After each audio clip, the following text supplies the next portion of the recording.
శ్రీమాత్రే నమ. జయ గురు దత్తాత్రేయ నమ. ఈ వీడియోలో మనం అక్టోబర్ నెల మేషరాశి వారి యొక్క మాస ఫలితాలు తెలుసుకునే ప్రయత్నం చేద్దాం. మరి మేషరాశి వారి యొక్క గ్రహ సంచారం ఈ నెలలో పరిశీలించినప్పుడు ముఖ్యంగా కొన్ని గ్రహాలు ఈ వారంలో మారడం జరుగుతుంది.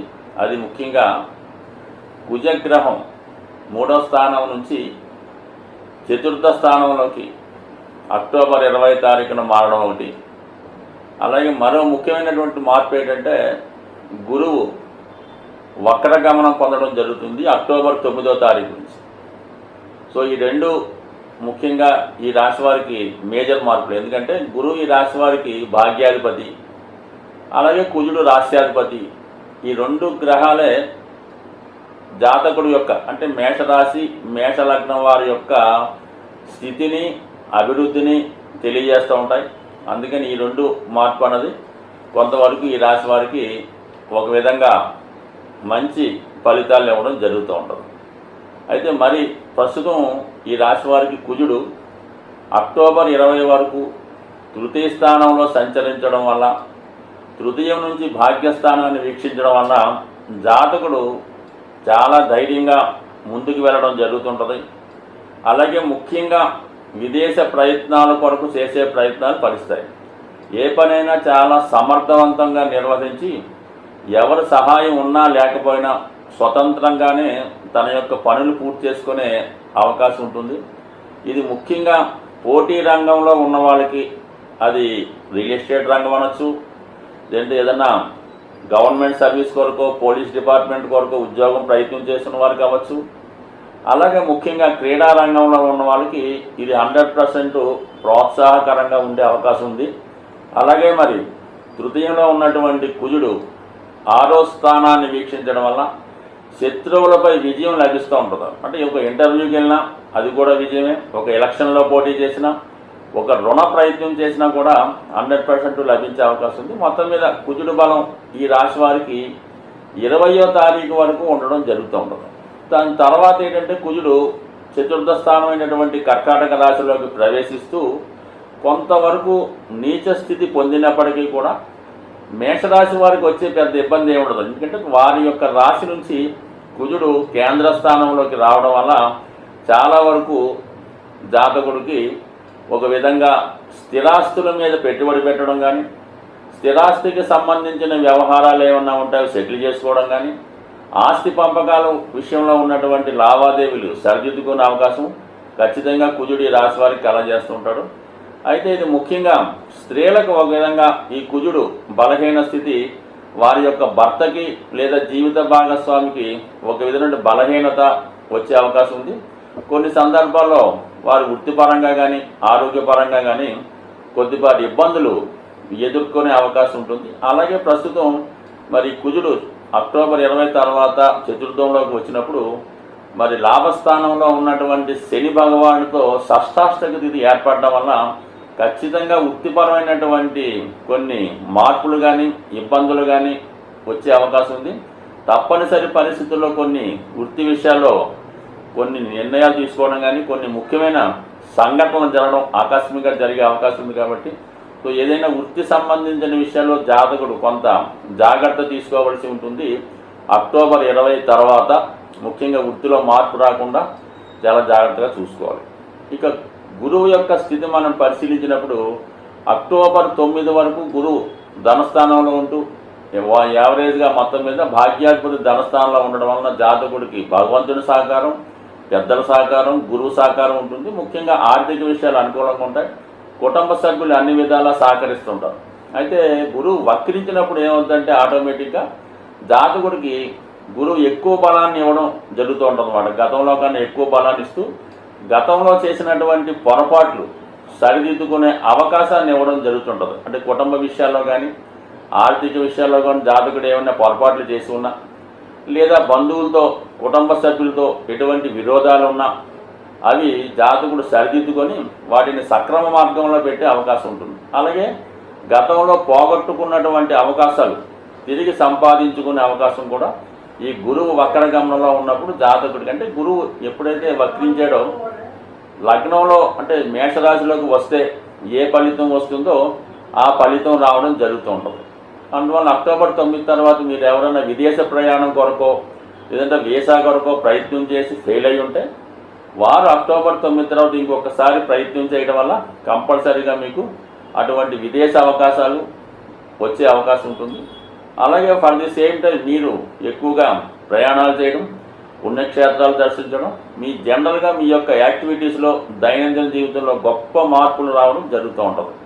సో ఏదైనా 9లో ఉన్నటువంటి గురువు వక్రించినప్పుడు ఆకస్మిక ధనలాభాన్ని కూడా వచ్చే అవకాశం ఉంది. అలాగే ఫర్దీస్గా ఇది కొంత టెక్నికల్గా ఎవరైతే మేషరాశి మేషలగ్నంలో ఉన్నారో వారి జన్మజాతకంలో అంటే వారు పుట్టినప్పుడు గురువు వక్రించి ఉంటే వారికి ఈ సమయంలో ఇంకా ఎక్కువ ఫలితాన్ని పొందడం జరుగుతూ ఉంటుంది ఈ గురువు వక్రగమన స్థితిలో. సో మొత్తం మీద ఏంటంటే ఈ మేషరాశి వారికి గురు కుజుల బలం చాలా అనుకూలంగా ఉండడం వల్ల చాలా వరకు మీ యొక్క ప్రోగ్రెస్ ఈ అక్టోబర్ నెల నుంచి చాలా వరకు మారి అనుకూలమైన స్థితికి రావడం జరుగుతూ ఉంటుంది.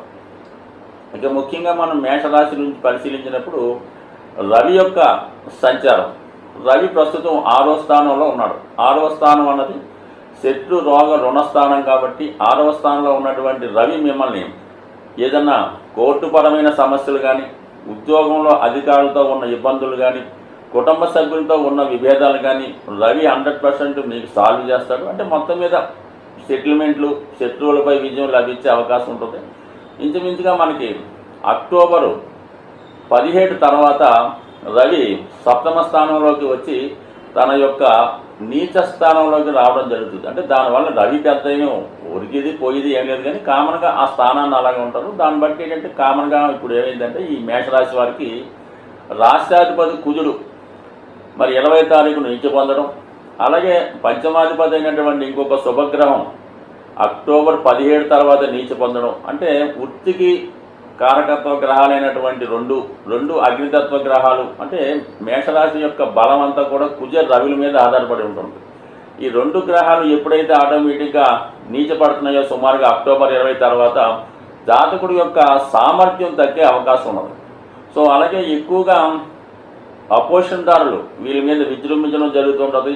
వ్యక్తిగతంగా జాతకుడు బలహీన పడటం వల్ల దుష్టశక్తులు విజృంభించి మీపై దాడి చేసే అవకాశం ఉంటుంది. కాబట్టి మరి ఈ సమయంలో మరి ఈ 2 గ్రహాలు నీచ స్థితిలో ఉన్న సమయంలో జాతకుడు ఖచ్చితంగా దైవ బలాన్ని పెంచుకునే ప్రయత్నంలో అటు సూర్య భగవానుని అటు కుజ భగవాన్ని సమర్థవంతంగా ఎదుర్కొనే ప్రయత్నంలో ఆ 2 గ్రహాలని పూజించుకోవడం వల్ల జాతకుడు యాజిటీస్గా తన సామర్థ్యాన్ని పెంచుకోవడం జరుగుతూ ఉంటుంది. అలాగే అక్టోబరు 13 వరకు శుక్రుడు 7వ స్థానంలో సంచరిస్తూ కొంతవరకు జీవితంలో మంచి ఆనందాన్ని, ఎంటర్టైన్మెంట్ని, లాభాన్ని ఇస్తూ ఉంటాడు. అలాగే చాలా సందర్భాల్లో ఎక్కువగా ఫంక్షన్స్లో పాల్గొనడం, ఖరీదైన వస్తువులు, ఖరీదైన వాహనాల్లో ప్రయాణించడం జరుగుతూ ఉంటుంది. అక్టోబర్ 13 తర్వాత మళ్ళీ శుక్రుడు 8వ స్థానంలో తన శత్రు స్థానంలోకి రావడం వల్ల జాతకుల్లో ఒక విధమైనటువంటి బలహీనత కలుగుతుంది. అతనిలో ఉన్నటువంటి బలహీనతలు విజృంభించి జాతకుడు ఏదో విధంగా తన కోరికలు తీర్చుకోవాలనే ప్రయత్నంలో కొన్ని పొరపాట్లు చేయడం కూడా జరుగుతూ ఉంటుంది. అలాగే ముఖ్యంగా ఇదే సమయంలో స్త్రీలతో విరోధాలు కానీ, స్త్రీల వలన అవమానాలు కానీ జరిగే అవకాశం ఉంటుంది. కాబట్టి సాధ్యమైనంత వరకు శుక్రుడు మేషరాశిలో ఉన్నప్పుడు జాతకుడు స్త్రీల విషయంలో చాలా జాగ్రత్తగా ఉండాలి. ఎటువంటి ఎఫైర్స్ కానీ, ఎటువంటి సంబంధాలు కానీ పెట్టుకోకుండా ఉంటే మంచిది. ఫర్ ది సేమ్ టైం మేషరాశిలో ఉన్నటువంటి స్త్రీలకి శుక్రుడు అక్టోబర్ 13 తర్వాత మారుతున్న స్థితి వల్ల వ్యక్తిగతంగా వారి యొక్క ఆరోగ్యంలో కొద్దిపాటి ఇబ్బందులు రావడం కానీ, చాలా బలహీనపడడం కానీ జరిగే అవకాశం ఉంటుంది. బట్ ఏదైనా గురు దృష్టి శుక్రుడి మీద పడడం వల్ల ఏ సమస్య అయినా పరిష్కారం అవుతుంది. కానీ కొంతవరకు ఏంటంటే శ్రమాంతర ఫలితంలాగా ఉంటుంది అన్నమాట. ఫెయిల్యూర్ తర్వాత సక్సెస్, అవమానం తర్వాత దాన్ని సరిదిద్దుకునే పరిస్థితి ఉంది. కాబట్టి సాధ్యమైనంత వరకు జాతకుడు ఇటువంటి విషయాల్లో జాగ్రత్తగా ఉండాలి. సో ఏదైనా ఈ రాశి వారికి ఈ కుజ గ్రహాల మార్పు అక్టోబర్ నుంచి అభివృద్ధి వైపు తీసుకెళ్లే అవకాశం ఉంది. ముఖ్యంగా ఈ నెలలో జాతకులు కుజగ్రహ, రాహుగ్రహ, శనిగ్రహాలకి ఖచ్చితంగా పరిహారం చేసుకోవాల్సిందే. అలాగే రవిగ్రహానికి కూడా పరిహారం చేసుకోవాలి. ఎందుకంటే కుజ శనులకి షష్టాష్టక స్థితి ఏర్పడింది, అలాగే రవి శనులకు కూడా ఈ స్థితి ఏర్పడింది. మరి ఇవన్నీ స్థితి వల్ల జాతకుడు కొంతవరకు అనూహ్య సంఘటనలు ఏర్పడడం, ప్రభుత్వం ద్వారా వ్యతిరేకత, ఇలాంటి కొన్ని చికాకులు కలిగే సూచనలు ఉన్నాయి. కాబట్టి మరి వీటి నుంచి బయటపడాలంటే సాధారణంగా ఈ అక్టోబర్ నెలలో మనం అనుకుంటున్నాం. కాబట్టి ఏదైనా ప్రతి ఒక్కరికి కూడా ముఖ్యంగా దేవతల యొక్క అనుగ్రహం ఎంత ముఖ్యమో పితృదేవతల యొక్క అనుగ్రహం కూడా అంతే ఇంపార్టెంట్గా ఉంటుంది.